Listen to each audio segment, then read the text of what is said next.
دا د ډالر جنګ دی دا د یوې ورځې نه دی خو که چېرې ته راووتې اتفاق دې وکړه اتحاد دې وکړه دا نو هر شی انشاءالله ختم کېږي زه نن دا کیما چې د خیبر د جرګې مشر ملکت محمد دا یوه پارټۍ نه دی دا د یوه قوم نه دی دا د یوه خیل نه دی وتلسه زره مسجد دی په ټوله پخواشه دا مشر ورکړی وه چې ته و د مو د مسجد قوم مشر دی نن ټول ته په چار وایي چې په دغه بزور شي د خلک زوی نه شوی ځکه چې دا د خیبر مشر اعلان کړی و د خیبر د جرګې مشرونو اعلان و بله خبره دلته پوته شوه ډېر په معذرت سره د کرپي په حواله باندې خبره کومه کرپي نه د قوم چار دو نه د دیدامدور چار دو د هدابي مات دا د سیاسي پارټۍ چار دو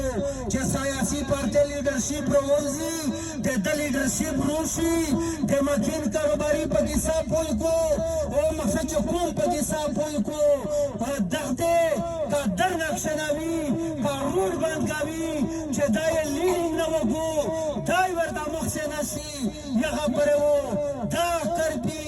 دا خالي کرپي د څه پوره لګوي ذهني غلام د جوړوي چې ته ذهني غلام وې لکه څرنګه چې په پنجاب سے سړی یوه کور ته ننوځي ورته یې چې دوباره ایسه نه کرو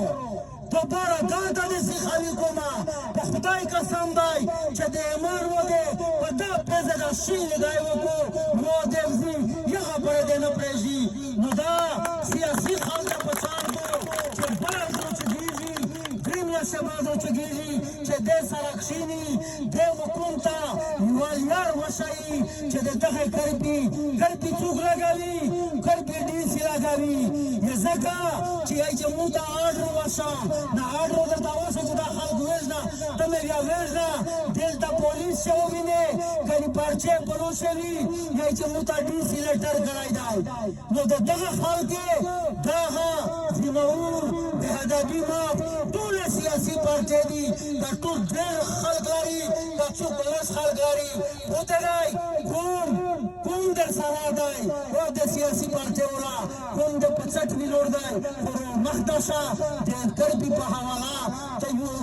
اعمال وکړه یوه لیار وښیه چې موږ په هغه باندې لوړ شي بل انشاءالله آخري مشر خبرې کوي ټول خال ته په چار دو ټول ځوانان ته په چار دو چې دغه ځینې اخیزي پرې دي کیندي پرې مشر درېمي چې موږ ټول په اتفاق دا یو لاریون وکړي بهر دنیا وویني چې وزیرستان شهاد ځوانان شوه آخري په دغه یوه شعر باندې وایي چې د وطن ازادي غواړې